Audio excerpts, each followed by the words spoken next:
And when we got out of law school, big deal back then for a woman to have a law degree, especially from an Ivy League school. She turned down all the clerkships, all the big bucks, went to work for Marion Edelman at the Children's Defense Fund, knocking on the doors of poor people's houses in New Bedford, Massachusetts, to find out how come their kids were dropping out of school.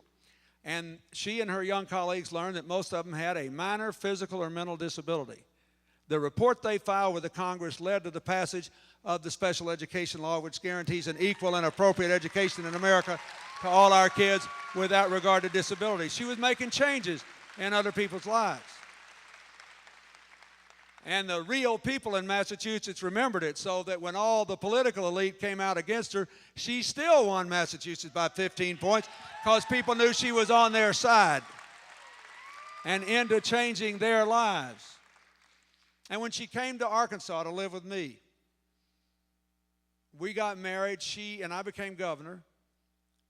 This is what she did: no public office.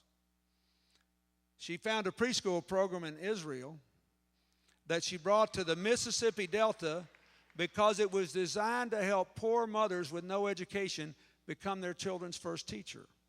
And when I ran for president, that program had spread like wildfire to 26 other states, and now every single year, thousands of poor kids get off to a better start in school because of a change she made a long time ago. And they don't know she had anything to do with their lives. And she doesn't care. She just is good at that. She brought health care to rural areas that never had it. She raised the money personally to set up the first rural development bank America ever had to make microcredit loans of the kind that won Mohammed Yunus of Bangladesh the Nobel Peace Prize 2 years ago. It is still going great guns in Arkansas.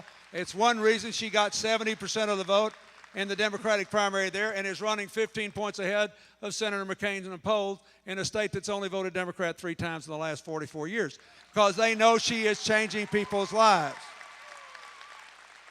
And when I became president and we lost the health care battle, she went back to work. We got the children's health insurance program passed. 6 million kids got insurance, the biggest expansion of health care since Medicare. 90% of our kids immunized against serious childhood diseases for the first time. She asked to be the point person for the White House to make sure Vietnam veterans exposed to Agent Orange got the help they needed from the government. First Gulf War veterans with Gulf War syndrome got the help they needed from the government. She's just always been able to see things that needed to be done and get the job done. You just have to decide whether this is what you want in a president, the fact of change that you can rely on. But I'm telling you, she is the best at it I have ever seen in my entire life. And after she went to the Senate, when Hillary got elected to the Senate, the conventional wisdom was the Republicans would win the majority then, back in 2000.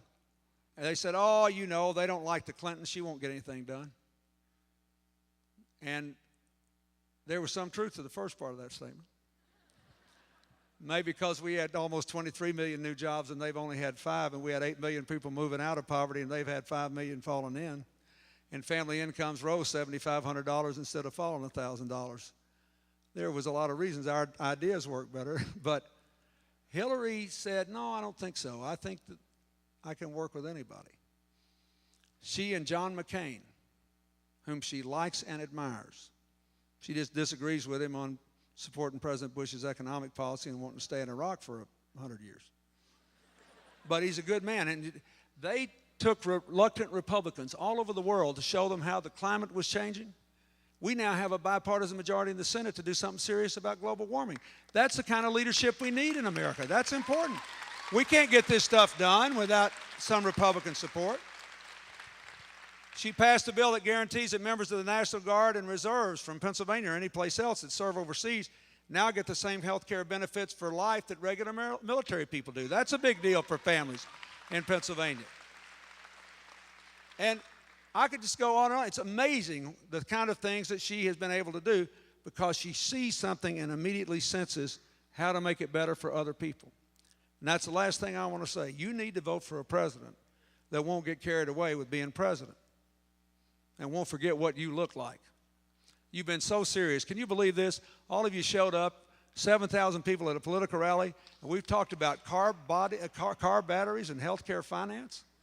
And why have you been so quiet? Because you know this country needs to change, don't you? You know that. And you know we're going to have to do it together. But you need somebody that won't get carried away with being president. Because if you forget what you look like now, if you forget the song the American people sing at election time, all their hopes and dreams and fears, if you forget it, the consequences can be devastating. Look at the damage done to President Bush's second term by how we felt about Katrina. This is not a partisan political remark. There were plenty of Republicans who loved him, who could have done a great job at FEMA, but they weren't part of the in crowd. And they forgot about what they saw. And so a guy that ran a horse association in Florida gets this job. And the most professional, most popular agency in state government, the federal government, is gutted. And we live to see our fellow citizens down there couldn't get water for 5 days. It made us sick, didn't it? And it colored everything that happened to him. Didn't have anything to do with race, religion, nothing. These people were human beings, and they got the shaft. Because somebody in Washington forgot what you look like at election time. She won't do that. She won't do that. It's easy. Think what being president's like. Come on, it's easy to forget. They play a song every time you walk in the room. For 8 years, every time I walked in the room, they played Hail to the Chief. That's a rush. And I was lost for 3 weeks after I left the White House because nobody played a song anymore. I didn't know where I was. Washington's a traffic nightmare for everybody but the president. The president zips along in a bulletproof limo, doesn't even stop for red lights. You have no commute to work to the most famous office in the world. Every night you go to bed in America's finest public housing. Your airplane is so cool they make movies about it. We're all laughing, but you get the point, don't you? All the president is the most fortunate public servant on the face of the earth. That's it. And that's all. And if you ever forget it, you're in trouble. She won't forget it. We were in Iowa campaigning. I looked up. There's the Moore family from Nebraska. A little boy Hillary met in 1992. We watched him grow up with a severe birth defect, and she kept in touch with his family the whole time because she wants to know how the healthcare system does or doesn't affect a single child's life. There's a girl named Anastasia Somoza that's gone all over America campaigning for Hillary.